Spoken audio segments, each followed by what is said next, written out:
본 학습에 앞서 오늘의 사례부터 살펴보겠습니다.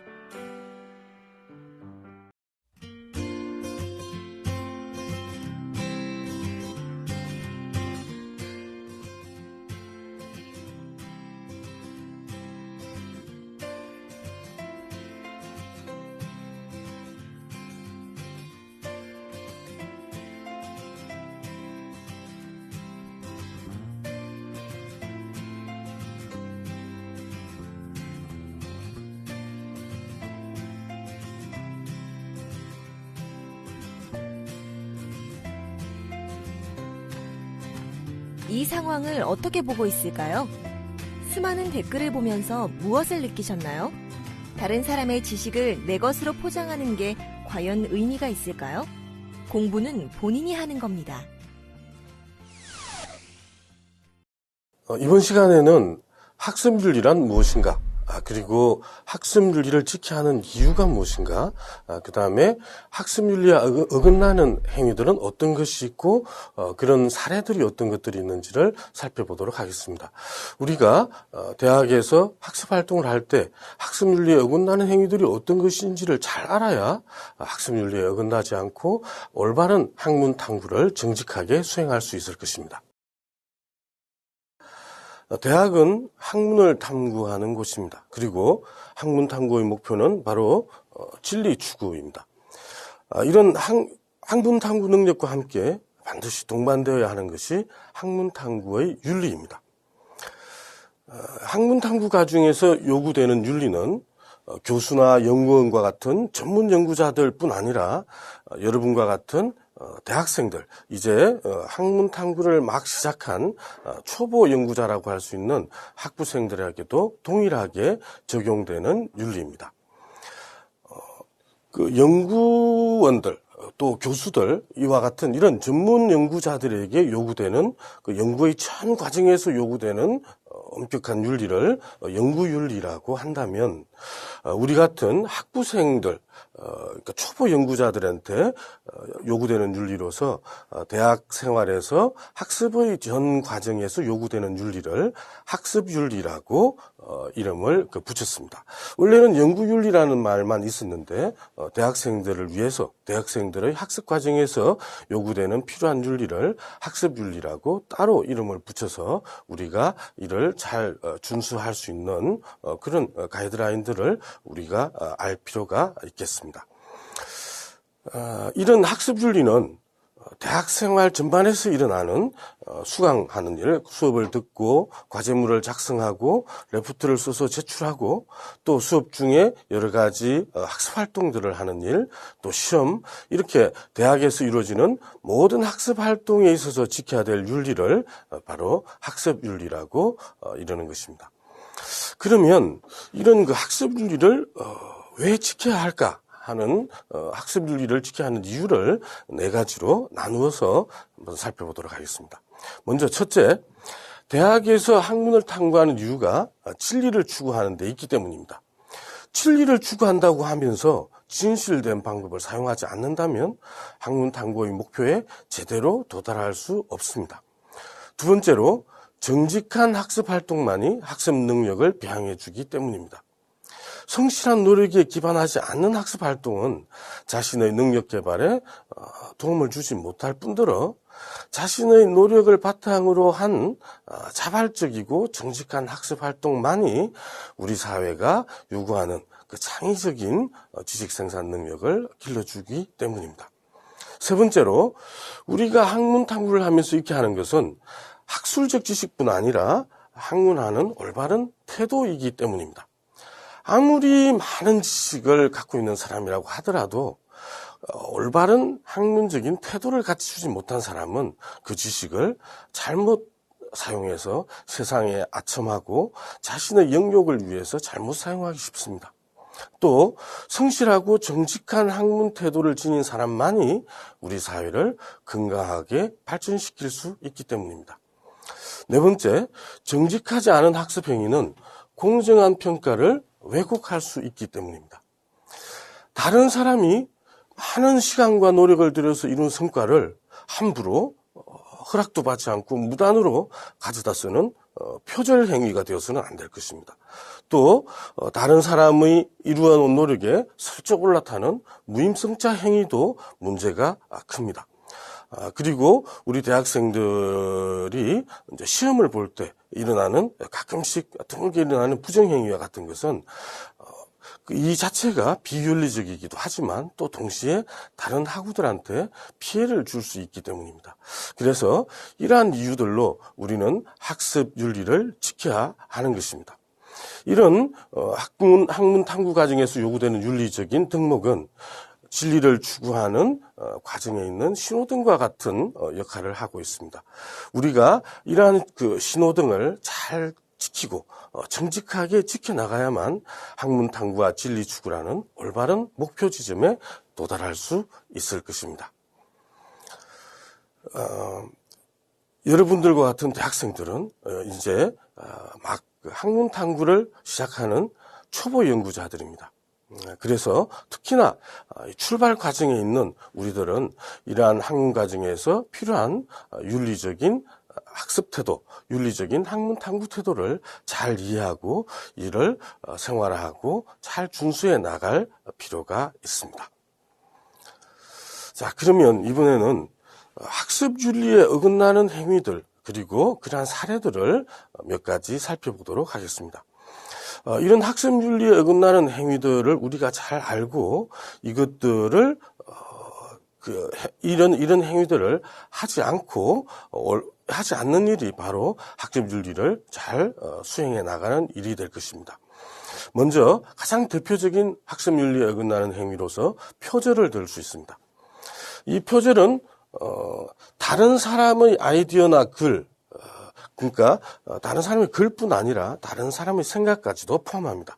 다른 사람들의 아이디어나 글 등을 출처를 밝히지 않고 가져와 쓰면서 마치 자기 자신이 생산한 것인 양 속이는 행위를 표절이라고 합니다. 이 표절은 한 세 가지로 나누어서 그 유형별로 나누어서 살펴볼 수 있겠습니다. 먼저 출처의 제시 없이 다른 사람의 글 전부 혹은 일부를 따다가 쓰는 경우입니다. 이 글을 어디서 갖고 왔는지 혹은 어떤 아이디어를 어디에서 얻었는지 이 그림을 어디서 갖고 왔는지 이런 것들을 밝히지 않은 채 다른 사람의 것을 일부 혹은 전체를 갖고 와서 마치 자기의 것인 것처럼 쓰는 행위를 표절이라고 하겠습니다. 그리고 다른 사람이 글을 가져와 쓰는 경우에는 어떤 사람의 어떤 글에서 갖고 왔는지를 정확하게 밝혀주어야 되는데 그 출처를 밝혀주지 않는 행위가 바로 표절입니다. 그 다음 두 번째, 출처의 제시 없이 여러 사람의 글을 가져와서 짜깁기 한 경우도 표절에 해당됩니다. 이렇게 짜깁기 한 경우 다른 말로 모자이크 표절이라고 하기도 하죠. 여러 가지 문헌들에서 가져온 글을 여기저기 따와서 그것을 적절하게 잘 엮어가지고 출처를 밝히지 않은 채 마치 내가 쓴 글인 양 하는 행위입니다. 이것은 여러 사람의 글을 갖고 와서 새롭게 하나의 글인 것처럼 이렇게 구성을 한 것인데 이런 경우 여러 사람의 글을 갖고 왔다고 하더라도 그 여러 사람의 글, 여러 군데에서 나온 글들의 출처를 정확하게 제시해 주어야 합니다. 다음 세 번째로 출처의 제시 없이 여러 사람의 글을 갖고 와서 짜깁기 한 경우의 예인데 지금 이 예문을 보시면은 그러니까 여기 기억 또 니은, 디귿, 또 요 기억 이렇게 해놓은 이런 그 밑줄 친 부분들은 다른 사람, 즉 각각 다른 세 명의 저자가 쓴 이 기억, 니은, 디귿의 글을 갖고 와서 적절하게 말이 되도록 연결했습니다. 그리고 이렇게 그 괄호 안에 있는 창의적이고 또 그 다양한 급변하는 이런 말들은 원래 원문에는 없는데 자기가 좀 이렇게 보태에 넣어가지고 대체한 거 있습니다. 그런데 이런 중간에 자기가 조금씩 대체하고 있는 것이 있다 하더라도 또 어떤 다른 사람의 글들을 적절하게 잘 배치해서 잘 조직해서 하나의 글로 구성했다고 하더라도 다른 사람이 글에서 갖고 온 것들은 다 기역, 니은, 디귿 다 일일이 그 출처를 분명히 제시해 주어야지 그렇지 않다면 명백한 표절에 해당되겠습니다. 다음 세 번째 유형은 출처의 제시 없이 다른 사람의 아이디어를 가져온 경우입니다. 다른 사람의 어떤 독특한 생각, 다른 사람의 어떤 아이디어 이런 것들을 갖고 온 것도 출처를 표시하지 않는다면 표절에 해당됩니다. 어떤 사람의 고유한 생각을 그 사람의 허락 없이 가져와 쓰거나 출처를 명확히 제시하지 않고 쓰는 행위에 해당되는 거죠. 그 자신의 글에서 다른 사람의 아이디어에 기대거나 도움을 받은 그런 부분이 있다면 역시 마찬가지로 출처를 제시하고 그러한 사실을 밝혀줄 필요가 있는 것입니다. 이런 표절은 우리 학습 활동에 있어서 의외로 빈번하게 일어나고 있기도 합니다. 그런데 많은 경우 이것이 표절인지를 모르고 표절하게 되는 경우도 있죠. 그렇기 때문에 이번 시간에 학습윤리에 어긋나는 여러 가지 표절 행위들과 그 사례를 살펴보고 있는 것입니다. 이러한 표절을 피하기 위해서는 정해진 방식, 정해진 규칙에 의해서 출처를 명확하게 제시해 주어야 합니다. 이 출처를 정확하게 제시해 주는 방법은 다음 시간에 설명하도록 하겠습니다. 일반적으로 출처를 제시하는 방법은 주석 그리고 참고 문헌 이 두 가지로 제시하게 됩니다. 주석은 글의 그 내용이나 혹은 그 아래쪽에 각주라고 하죠. 아래쪽에다가 그 출처를 제시하는 방법이고 참고 문헌은 내가 이 글을 쓰면서 참고했던 문헌들을 글의 맨 마지막에 몰아서 정리해 놓은 것을 말합니다. 이때까지 그 표절에 대해서 살펴봤습니다. 학습윤리에 어긋나는 두 번째 행위로 변조에 대해서 다음 살펴보도록 하죠. 변조라고 하는 것은 어떤 사실을 왜곡해서 기술하거나 데이터를 조작하는 행위입니다. 물론 이것은 학문 전 분야에서 일어나기도 하지만 특히 좀 더 이공계통이라든지 사회학계를 통해서 조금 더 빈번하게 일어날 수 있는 비윤리적인 학습 행위라고 할 수 있겠습니다. 이런 변조 행위는 자연과학 분야에서는 연구 재료나 장비나 연구 과정을 인위적으로 조작하는 행위, 그리고 생산된 결과된 그 데이터를 마음대로 자기 마음대로 좀 바꾸는 행위, 또 어떤 데이터가 필요 없을 경우에 이것이 있어서 전체적인 어떤 결과가 이상하게 됐을 경우에 이것을 어떤 부분 필요하지 없었으면 좋겠는 부분 이런 것들을 고의로 누락시키는 행위 이런 것들을 변조라고 합니다. 이 변조의 첫 번째 유형은 문헌 자료를 왜곡하는 경우입니다. 문헌 조사를 통해서 어떤 그 문헌을 읽고 그 문헌을 읽고 그 조사한 그 내용이 처음에 목표한 내용과 혹은 처음에 어떤 이렇게 될 것이다 하고 글쓴이가 생각한 결론과 일치하지 않을 경우에 그 문헌 자료를 자기 마음대로 표현을 바꾼다든지 내용을 조금 손본다든지 이렇게 왜곡하는 경우를 말합니다. 이것은 내용의 전체 혹은 일부를 자기 자신한테 원래의 글을 자기 마음대로 자기 자신한테 유리하게 변경하거나 생략해서 글을 쓰는 행위에 해당합니다. 그 다음 두 번째로 연구 데이터를 조작하는 경우도 변조입니다. 연구 과정에서 사회과학 같은 경우에 설문조사라든지 이공계통해서 실험을 통해서 얻은 그 데이터가 원래 목표했던 생각하고 원래 목표했던 그 계획하고 부합하지 않을 경우에 데이터의 전체나 또 일부를 자기가 원하는 방식으로 변경하는 행위를 변조라고 합니다. 예를 들어보죠. 지금 여기에 3시간 동안 그 측정한 결과치가 있습니다. 원래 실험한 결과로서는 이런 데이터가 나왔습니다. 그런데 지금 이 두 번째 데이터에 해당되는 요 경우는 이 수치가 이 3이나 2보다 훨씬 더 좀 많이 나와야 생각했던 바, 원래 그 목적했던 그런 결과를 얻을 수 있는데 실제 실험을 해보니까 이런 결과가 나오게 된 거죠. 그래서 이대로라면은 하나의 어떤 그 목표된 그런 글을 그 제대로 써서 내거나 발표할 수 없는 그런 곤란한 상황에 처하기 때문에 이걸 좀 고치셔보면 안 될까 하는 그런 유혹을 이기지 못하고 이런 식으로 적절하게 목표한 것과 걸맞게 이렇게 수치를 바꿨다면 이것이 변조에 해당되는 것입니다. 그 다음 변조의 세 번째 유형은 연구 데이터를 누락시키는 빼버리는 경우입니다. 연구 과정에서 실험 등을 통해서 원하는 증거를 얻는 과정은 매우 힘들고 지난한 과정입니다. 계속 연구실에서 연구를 해야 되고 또 어떤 경우는 주말에도 일을 해야 되고 오랜 시간 또 혹은 편안하지 쾌적하지 못한 그런 환경 속에서 힘들게 노력해야 하는 그런 과정이 됩니다.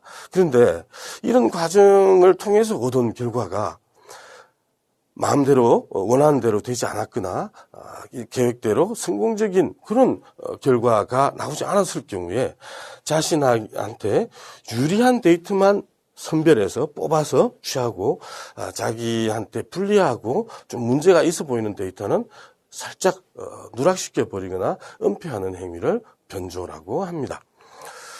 그 다음 네 번째로 변조의 네 번째 유형은 연구 방법을 조작하는 경우입니다. 연구 방법은 연구의 타당성과 객관성을 보여주는 중요한 요소입니다. 그런데 이 연구 방법을 조작해 버린다면은 그것을 통해서 얻게 된 결과는 당연히 신뢰성과 객관성을 가질 수 없게 될 것입니다. 이 연구 방법을 조작하고 또 조작한 사실을 숨기는 행위 역시 표절입니다. 연구를 진행할 때 23도씨 습시 23도씨의 환경에서 진행했다든지 어떤 연구 기자재를 활용했다든지 이런 것들을 정확하고 객관적으로 제시해 주어야 하는데 그것을 연구 결과를 보고 그런 것들을 좀 이렇게 바꾸게 된다든지 혹은 하지 않았던 것을 했다고 한다든지 이런 연구 방법에 있어서 그러한 그 절차라든지 연구 방법에 필요한 여러 가지 환경들을 마음대로 바꾸는 행위를 변조라고 합니다. 자, 이렇게 그 변조에 대해서 네 가지로 나눠서 살펴봤습니다. 다음은 위조입니다. 이 위조는 실험이나 관찰 또 혹은 조사 등을 통해서 얻은 결과가 없음에도 불구하고 거짓 결과를 만들어내어서 보고하거나 제출하는 행위입니다. 그러니까 결과가 없는데 그것을 마치 있는 것처럼 거짓으로 만들어서 즉 위조해서 제출하거나 발표하는 행위죠. 이것은 있지도 않은 것을 허위로 꾸며내는 행위이기 때문에 이것은 매우 심각한 부정 행위입니다. 물론 이런 위조 행위가 학습 활동에서 자주 일어나는 행위는 아닙니다만 이것은 이 윤리에 어긋나는 여러 가지 비윤리적인 학습 행위들 중에서도 가장 심각한 유형의 행위라고 할 수 있겠습니다. 이런 위조에 해당하는 행위는 이렇게 대체로 한 네 가지 정도로 나누어 볼 수 있겠어요. 먼저 자연과학 연구에서 실험이나 관찰, 시뮬레이션 이런 것들에 의하지 않고 허위로 어떤 데이터를 만들어내는 행위입니다. 그러니까 어떤 실험도 하지 않고 실제 관찰도 해보지 않고 마치 실험하고 관찰했던 한 것인 것처럼 데이터를 만들어내는 행위. 그 다음에 사회과학 연구에서 설문이나 설문응답자, 특히 설문조사 같은 데서 설문응답의 내용을 자기 마음대로 꾸며내는 행위입니다. 그러니까 설문조사를 통해서 얻은 설문지의 내용, 또 혹은 인터뷰를 통해서 얻게 된 인터뷰 결과, 이런 것들의 그 결과물을 자기의 목적에 맞게, 원래의 내용에는 없는데, 있는 것처럼 꾸며내는 행위를 말합니다. 그 다음에 어떤 그러니까 어떤 문헌을 읽지 않고, 마치 읽은 척 하거나, 또 아니면은 어떤 책의 일부만을 읽고 마치 그 책 전체를 다 읽은 것처럼 이렇게 꾸미는 행위도 역시 위조에 해당되는 행위입니다. 그리고 좀 더 포괄적으로 자신이 경험하지 않은 일을 경험한 것처럼 꾸미는 행위 역시 위조에 해당하는 일입니다. 지금 예를 들어서 보면은 역시 지금 여기에서 보면은 이 그 데이터 측정의 세 가지 그 타임스 코스가 있는데 이 첫 번째 두 가지는 측정을 하지 않은 채 마치 측정한 것처럼 결과치만 보고 대략 앞에서 측정한 것처럼 이렇게 제시하는 행위를 위조라고 하는 셈이죠. 그러니까 이 위조는 좀 더 어감이 강한 말로 날조라고 하기도 합니다. 자, 지금까지 표절과 또 그다음에 변조, 그다음에 위조라는 그 비윤리적인 학습 행위를 살펴봤습니다. 이번에는 과제물 구매 및 양도와 관련되는 비윤리적인 행위들을 한번 보기로 하죠. 먼저 자신이 직접 생산하지 않은, 그러니까 자신이 직접 작성하지 않은 과제물을 그 다른 그 인터넷이라든지 또 특히 그 인터넷에 보면은 그 구매 레포트 대행 사이트 이런 것들이 있죠. 뭐 해피라이프라든지 이런 몇 개 그 사이트들이 있습니다. 이런 사이트들에서 구매해가지고 그것을 마치 내가 쓴 것이냐 제출하는 경우가 왕왕 있습니다. 그 대학생 여러분들께서 레포트 제출 기한에 쫓기고 여러 가지 아르바이트도 해야 되고 또 여러 가지 과제물들을 하다 보니까 시간에 쫓겨서 자기도 모르게 그 시간에 쫓겨서 이런 대행 사이트에서 구매해서 제출하게 되는 그런 경우가 가끔씩 발생하기도 합니다. 또 그 다음에 자신이 작성한 과제물을 다른 사람한테 이렇게 후배나 친구들한테 이렇게 양도하거나 또 다른 사람이 쓴 것을 선배가 쓴 것, 동아리 뭐 동료가 쓴 것 이런 것들을 양도받아가지고 그 자기 이름을 거기에 올려서 자기 이름을 이름으로 바꾸어서 제출하는 행위 이런 것들은 과제물을 구매하거나 양도하는 행위로서 이것은 비윤리적인 학습윤리 행위라고 할 수 있겠습니다. 이것은 자신이 수행하지 않은 과거를 마치 자신이 수행하는 것인 것처럼 속여서 제출하는 것이기 때문에 이것은 심각한 부정행위라고 하겠습니다. 또 다음 학습윤리에 어긋나는 행위로서 중복 제출이 있습니다. 이 중복 제출은 다른 수업에서 다른 강의를 듣고 다른 수업에서 한번 제출했던 과제물을 지금 듣고 있는 다른 수업에서 새로 작성한 것인 것처럼 제출하는 행위입니다. 그러니까 한번 제출했던 내가 써서 한번 제출했던 것을 똑같이 또 한 번 더 다른 수업에서 제출하는 것을 말하는 거죠. 이것이 이제 내가 한번 쓴 것을 다시 제출하는 중복 제출에 해당됩니다. 이런 중복 제출은 한 번의 학습 활동을 가지고 이중의 그러니까 한 번 이상의 이득을 취하려고 하는 행위이기 때문에 당연히 비윤리적인 행위입니다. 그 다음에 이미 제출한 동일한 과제물을 다른 수업의 과제물로 다시 제출하는 경우 또 그리고 이미 제출했던 과제를 일부만을 수정을 하거나 또 제출했던 나의 여러 가지 과제물들을 이렇게 짜깁기 해서 여기저기 짜깁기 해가지고 또 혹은 하나의 과제물을 제출한 것들을 여러 가지로 몇 가지로 이렇게 나누어서 쪼개서 이렇게 제출하는 행위 이것 역시 중복 제출에 해당됩니다. 이런 중복 제출들은 모두 내가 한번 제출했던 것 한 번의 학습 활동을 했던 것을 또 가지고 또 다시 두 번, 세 번 이익을 취하려고 하는 행위이기 때문에 이것도 역시 비윤리적인 행위에 해당됩니다. 그런데 그러면 이러한 중복 제출을 피하기 위해서는 어떻게 해야 되느냐? 실제로 우리가 대학 생활에서 수업을 듣고 과제를 제출하다 보면은 전에 내가 썼던 레포트하고 좀 비슷한 주제, 관련되는 주제로서 이것을 좀 더 보완하거나 다른 사례를 덧붙여가지고 좀 더 그 수정하고 좀 더 업그레이드 시켜서 제출하게 하고 싶은 그런 경우도 있을 것입니다. 그럴 때 그것을 그냥 그대로 제출하면 되지 않고 그럴 때에도 이것이 어떻게 된 것인지 어떻게 중복 제출을 피하기 위한 방법으로서 지금 여기 말한 것처럼 어떤 이 레포트와 관련된 사실을 주석으로 밝혀주면 됩니다. 예를 들면은 내가 레포트를 옛날에 썼는데 그것을 특별히 이번에는 뭐 우리나라의 사례를, 옛날에 미국의 사례를 중심으로 했는데 우리나라의 사례를 중심으로 해서 지난 레포트를 대폭 보완을 했다면 내 레포트의 새로 내는 레포트의 제목을 달고 제목 뒤에다가 주석 각주 번호를 붙여서 밑에 그 각줄 안에다가 이 과제는 몇 년도 몇 학기에 어떤 수업에서 제출했던 과제인데 이 내용을 이렇게 한국의 사례를 적용하고 전체적인 내용을 대폭 수정 보완해서 작성한 것이다. 이렇게 새롭게 제출하지만 중복 제출이 아니라는 그러한 사정을 잘 밝혀주시면 문제를 피할 수 있습니다. 다음, 협동학습에 있어서의 무임승차도 비윤리적인 학습 행위에 속합니다. 특히 이것은 요즘 대학 학습에 있어서 팀 프로젝트, 협력 학습이 진행되는 경우가 많은데 이때 여러분들께서는 이 무임승차 때문에 아주 속이 상하고 또 마음이 좋지 않았던 그런 기억이 한두 번은 있었으리라고 생각합니다. 이 대학에서는 이런 협동학습이 자주 일어나게 됩니다.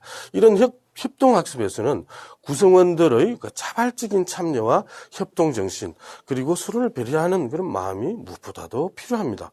왜냐하면 서로 다 바쁘고 또 서로 다 조금 노력을 덜 하고 싶은 것이 현실이고 그렇지만 같이 협력을 잘 해서 좋은 결과를 내야 되는데 그런 과정 중에서 좀 소극적으로 참여하게 될 때 그런 학생이 그런 구성원이 있을 때 구성원 전체는 매우 힘들게 되고 또 그 결과도 좋지 않은 그런 상황이 많이 생기게 됩니다. 그래서 이런 협동학습에서는 무엇보다도 서로 배려하고 양보하는 그런 마음이 필요합니다.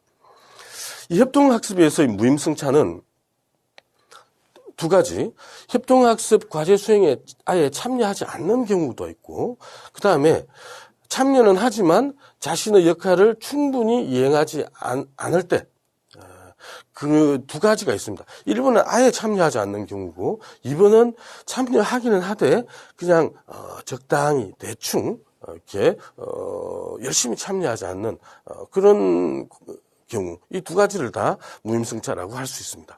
이 무임승차는 정당한 노력을 기울이지 않고 다른 사람들 그러니까 이 협동학습의 다른 팀원들, 다른 구성원들이 이뤄놓은 노력을 그냥 나눠 가지려고 하는 행위입니다. 그리고 이것은 다른 구성원들한테, 우리 다른 동료들한테 부당하게 짐을 주고 부담을 주고 또 특히나 다른 구성원들의 학습 의지를 아주 심각하게 손상시키는 행위입니다. 협동학습에서의 무임승차 유형은 앞에서 말한 것처럼 아무 역할이나 기여도 하지 않은 경우도 있고, 기여도 있고, 또 기여를, 참여는 하지만 아주 소극적으로 기여하는 경우도 있습니다. 먼저, 아무 역할이나 기여도 하지 않는 경우라면은, 이런 경우는 뭐 좀 드물죠. 아예 나는 뭐 빠지겠다고 하는 것이고, 아예 하지 않겠다고 하는 것이니까, 이런 경우는 무임승차, 즉, 이름을 올리지 않고 이렇게 빼게 되는 경우도 뭐 생기고, 또 이것 때문에 갈등이 생길 일도 없습니다. 그런데 이것 말고 아무런 역할이나 기여를 하지는 않은 건 아니지만 참여는 했지만 실제로는 그 팀에 별로 도움이 되지 않는 경우 그냥 가만히 앉아 있다든지 그냥 대충 이렇게 시간 가라 하고 그냥 참여한다든지 아주 필요하고 중요한 자료를 검색하려고 노력하지 않는다든지 뭐 이렇게 그러니까 소극적으로 참여하는 이런 경우는 실제 협동학습 과정에서 자주 나타나는 유형인데 이 문제는 해결하기가 대단히 복잡합니다. 간단하지가 않죠.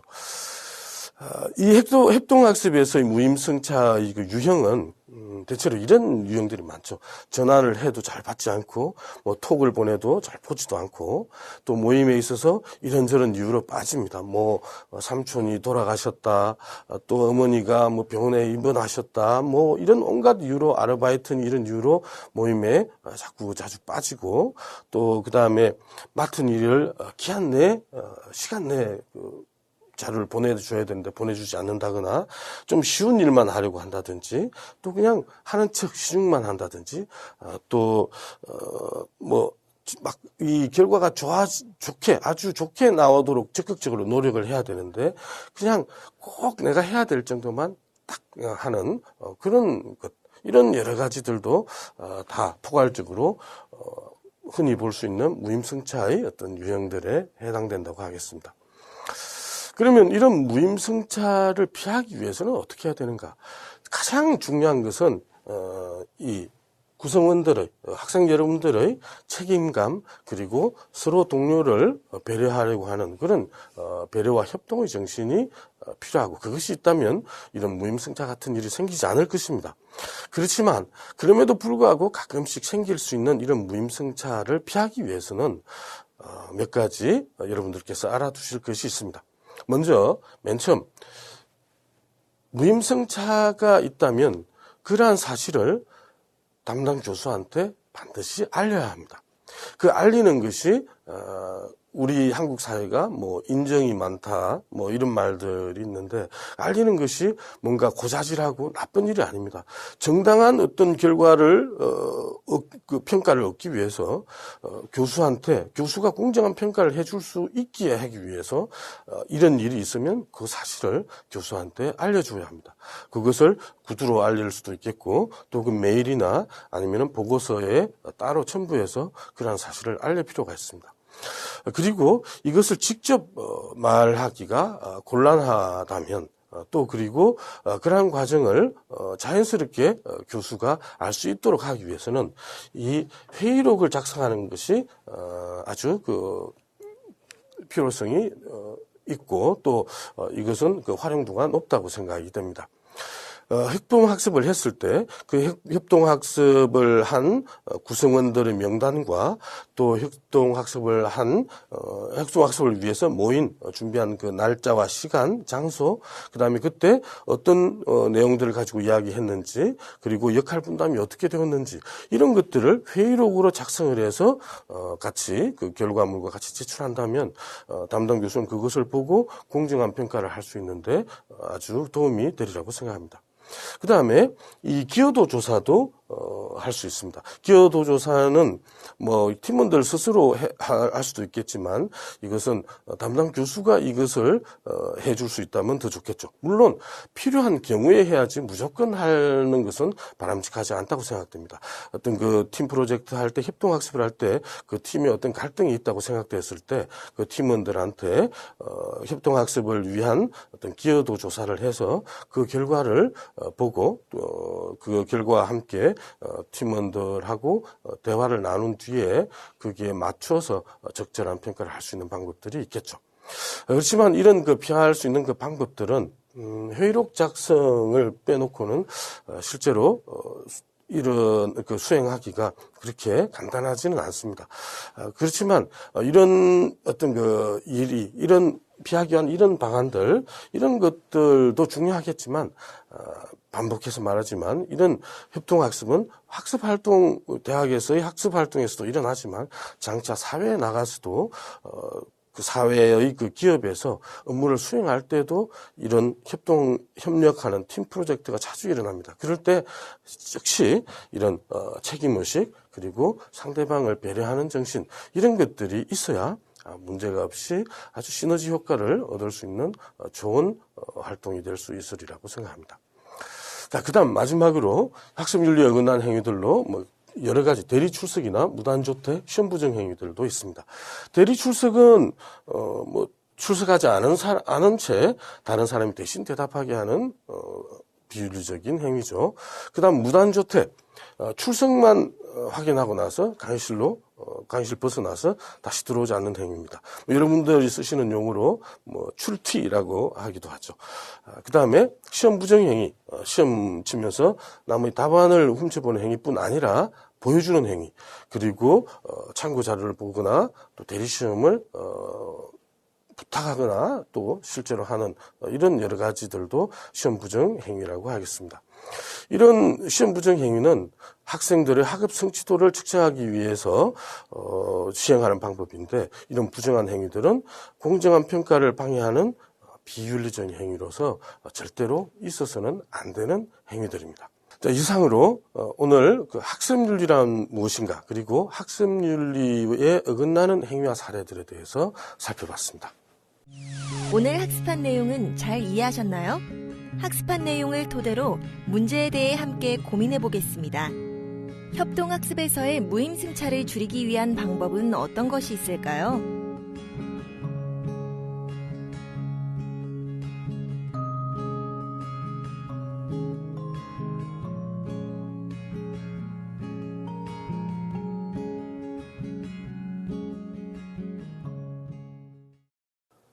이번 시간에는 학습윤리란 무엇인가, 그리고 학습윤리를 지켜야 하는 이유, 그리고 학습윤리에 어긋나는 행위들과 사례들을 여러 가지 살펴봤습니다.